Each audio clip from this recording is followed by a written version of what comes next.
ക്ഷമ ജസ്ന കേസിൽ മുഹമ്മദ് കബീർ റാവുത്തർ നമുക്ക് ആദ്യമായിട്ട് ഷാമിനാണ് ഇൻ്റർവ്യൂ തരുന്നത് അല്ലേ. അന്ന് പുള്ളിക്കാരൻ ഒരുപാട് വെളിപ്പെടുത്തലുകൾ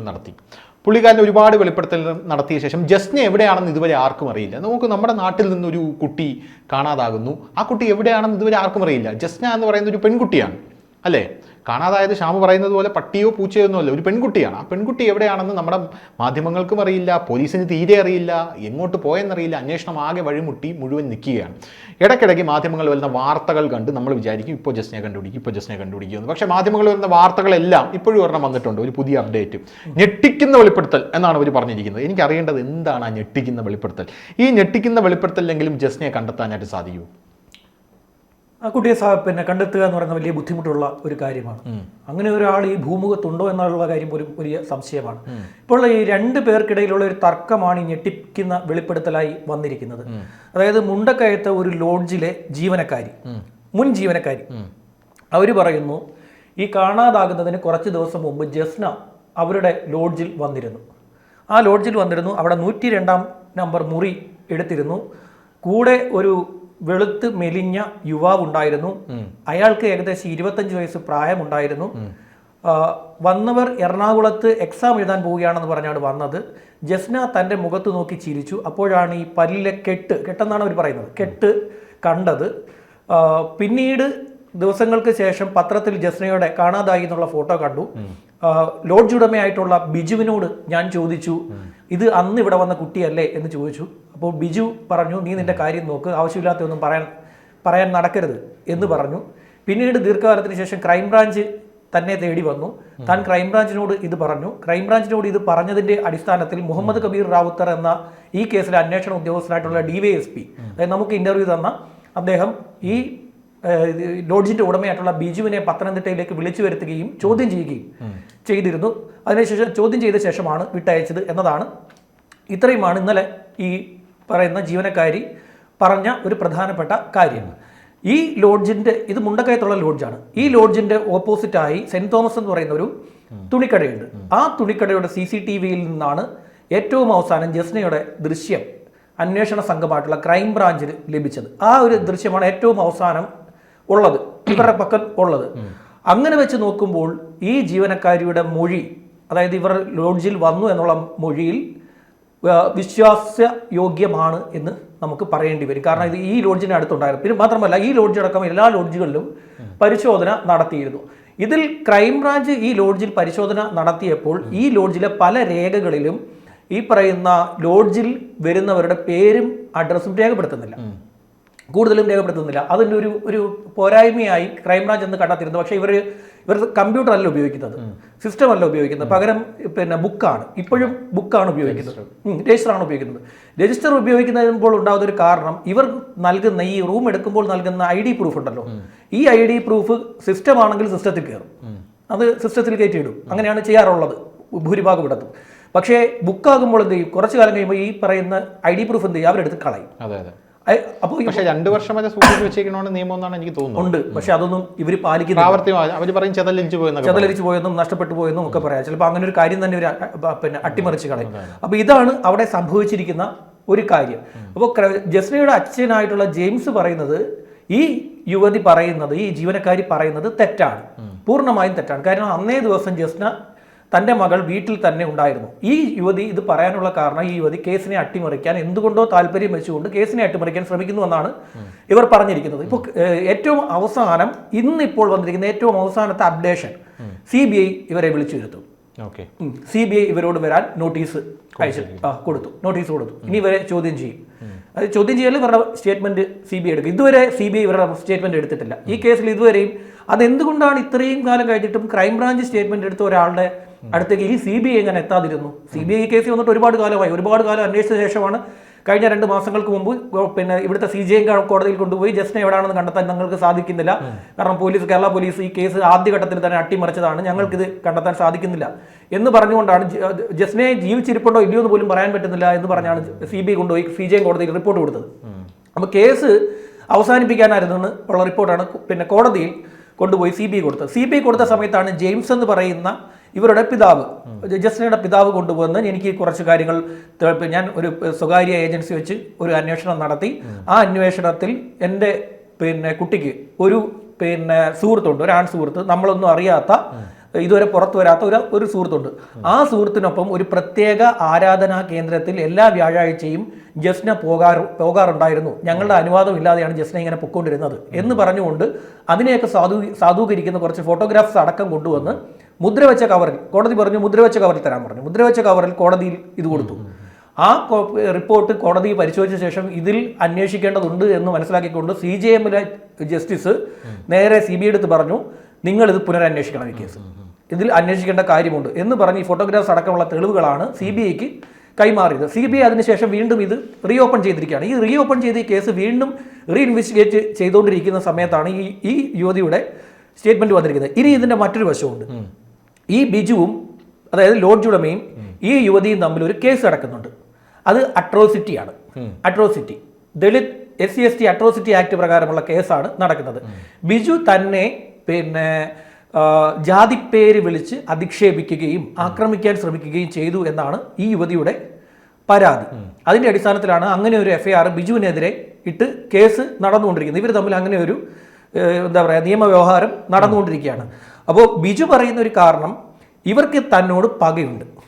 ഈ യുവതിക്ക് ബിജു ലോഡ്ജിനുമായിട്ടുള്ള ബിജുവിന്റെ സ്റ്റേറ്റ്മെന്റ് ഇതാണ്, ഈ യുവതിക്ക് എന്നോട് പകയുണ്ട്. ആ പക വരാനുള്ള കാരണം, ഇവർ സ്ഥിരമായി റൂം എടുക്കുന്നവരുടെ കതകിൽ പോയി തട്ടുക.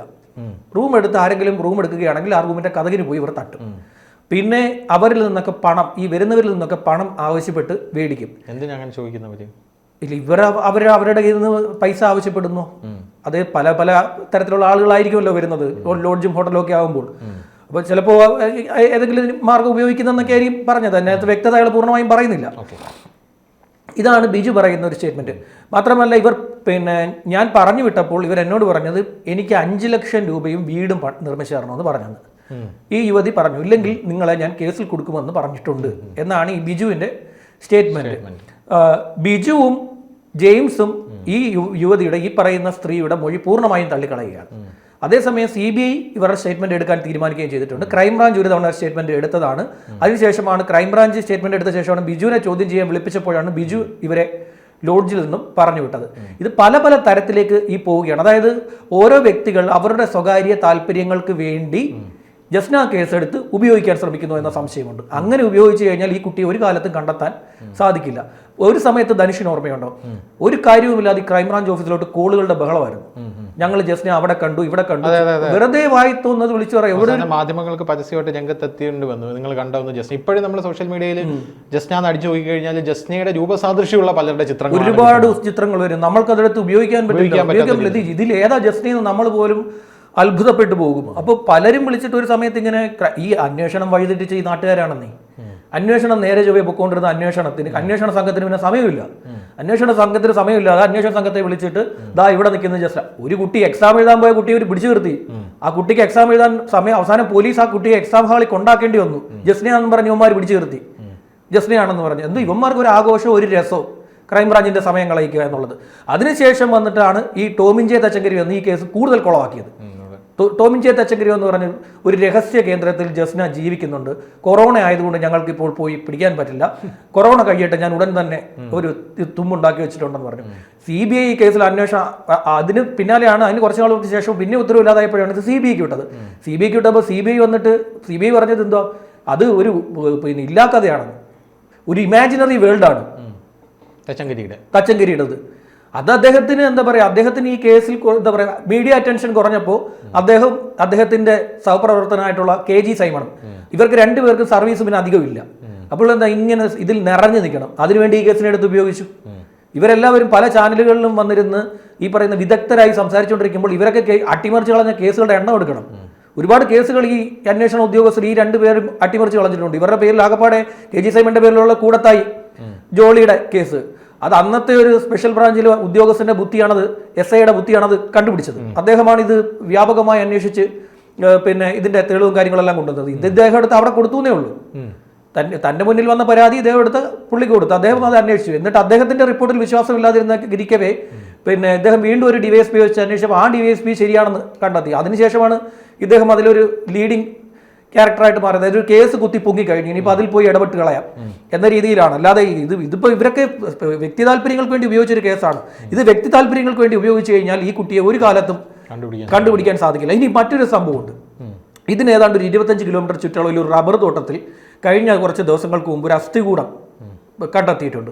ആ അസ്ഥികൂടത്തിൻ്റെ പ്രത്യേകത, ആ അസ്ഥികൂടം പല ഭാഗങ്ങളിലായി അതിൻ്റെ ഈ ശരീരഭാഗങ്ങൾ ചിതറിത്തെറിച്ച് കിടക്കുകയാണ്. ആ റബ്ബർ തോട്ടം ഒരു വലിയ തോട്ടം. ആ തോട്ടത്തിൻ്റെ പല ഭാഗങ്ങളിൽ നിന്നാണ് ഈ പറയുന്ന മനുഷ്യൻ്റെ എല്ലുകൾ പിന്നെ കണ്ടെടുത്തിരിക്കുന്നത്. അതൊരു സ്ത്രീയുടേതാണ് എന്ന സംശയം ഫോറൻസിക്കിന് ഉണ്ട്. അതിപ്പോൾ നമ്മുടെ ഇവിടെ ഇരിപ്പുണ്ട്. ഏതാ ഫോറൻസിക് സയൻസ് ലാബിൽ ഇവിടെ കൊണ്ടുവന്ന് വെച്ചിട്ടുണ്ട്. ഇനിയിപ്പോൾ അത് കാലങ്ങൾക്ക് ശേഷം അതിൻ്റെ ഒരു റിപ്പോർട്ട് പുറത്തു വരും അതെന്താണെന്നുള്ളത്. അപ്പോൾ ആ ഏരിയയിലെങ്ങും ഒരു യുവതി മിസ്സിംഗ് ആയിട്ടില്ല. അങ്ങനെ ഒരു ഏരിയയിലെങ്ങും ഇല്ല. അവരുടെ പിന്നെ വാർഡ് മെമ്പറുമായി സംസാരിക്കുമ്പോൾ അവരുടെ പഞ്ചായത്തിൽ തന്നെ എന്താ പറയുക, ഇതുപോലെ മൊത്തത്തിൽ കാണാതായി പോയ ഒരാളില്ല.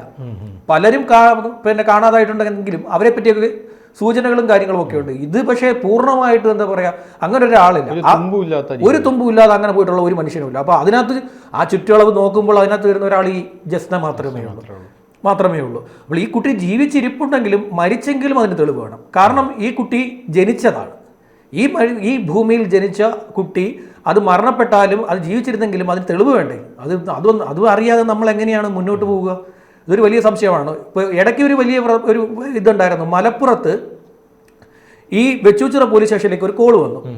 മലപ്പുറത്ത് ഒരു പാർക്കിൽ ജസ്ന ഇരിക്കുന്നു എന്നുള്ളതാണ് ഉണ്ടായിരുന്ന ഒരു പിന്നെ ആ പാർക്കിലെ ജീവനക്കാരനാണ് വിളിച്ചു പറഞ്ഞത്. അവർക്കൊപ്പം ഒരു യുവാവും ഉണ്ട്. പിന്നെ ഈ കുട്ടി കരയുകയായിരുന്നു എന്നൊക്കെ പറഞ്ഞാണ് പറഞ്ഞത്. ഇവിടുന്ന് വെച്ചൂച്ചിറ പോലീസ് അവിടെ പോയി. അവിടെ പോയപ്പോൾ അവിടെ ആദ്യഘട്ടത്തിൽ ഈ കേസിനെ തെറ്റിച്ചത് ഈ വീട്ടുകാർ, അതായത് ജെയിംസ് എന്ന് പറയുന്ന ഈ ജസ്നയുടെ പിതാവും അവരുടെ സഹോദരിയും പിന്നെ ക്രൈംബ്രാഞ്ചിനും പോലീസിനും കൊടുത്ത മൊഴി ഈ വസ്ത്രം തെറ്റായിരുന്നു. ഇവർ ഒരു വസ്ത്രത്തിൻ്റെ കോഡ് പറഞ്ഞപ്പോൾ ആ വസ്ത്രത്തിൻ്റെ കോഡ് അതല്ല ജസ്ന പോയപ്പോൾ ധരിച്ചിരുന്നതെന്ന് കണ്ടെത്തിയത് പിന്നെ ക്രൈംബ്രാഞ്ചാണ് പിന്നീട് വന്നത്. അപ്പോൾ അത്രയും ഡിസ്റ്റൻസ് വന്നു. ഇത്രയും കാലം പിന്നെ ഒരുപാട് കാലങ്ങൾക്ക് ശേഷം, ഏതാണ്ട് 8 മാസത്തിന് ശേഷമാണ് ഈ കേസിനകത്ത് ക്രൈംബ്രാഞ്ചിന്റെ എൻക്വയറി വരുന്നത്. ആദ്യമേ കറക്റ്റ് സ്റ്റേറ്റ്മെന്റ് കൊടുത്തിരുന്നെങ്കിൽ അന്വേഷിച്ച് പോകാമായിരുന്നു. പിന്നെ ആദ്യത്തെ 10 ദിവസം ഈ വെച്ചൂച്ചിറ പോലീസ് എന്ന് പറയുന്ന ഈ പിന്നെ വീരന്മാർ ഇത് അന്വേഷിച്ചില്ല. ഈ വെച്ചൂച്ചിറ പോലീസ് സ്റ്റേഷൻ എന്ന് പറയുന്നത് ഈ നാട്ടിലെ എന്താ പറയുക സർവ്വ അലമ്പും കാണിക്കുന്നവരെ കൊണ്ടുതള്ളുന്ന ഒരു ദുർഗുണ പരിഹാര പാഠശാലയാണ് ആ സ്റ്റേഷൻ എന്നാണ് അവിടെ പൊതുവെ പോലീസിനുള്ളിൽ തന്നെ പൊതുവെ പറയപ്പെടുന്ന ഒരു സാധനം. അതായത് ഈ പറയുന്ന പ്രശ്നക്കാരന്മാരെ കൊണ്ടിടുന്ന സ്ഥലം. അങ്ങനെ ഒരു പോലീസ് സ്റ്റേഷൻ അവർ ആദ്യത്തെ 10 ദിവസം ഇവരത് അന്വേഷിച്ചില്ല.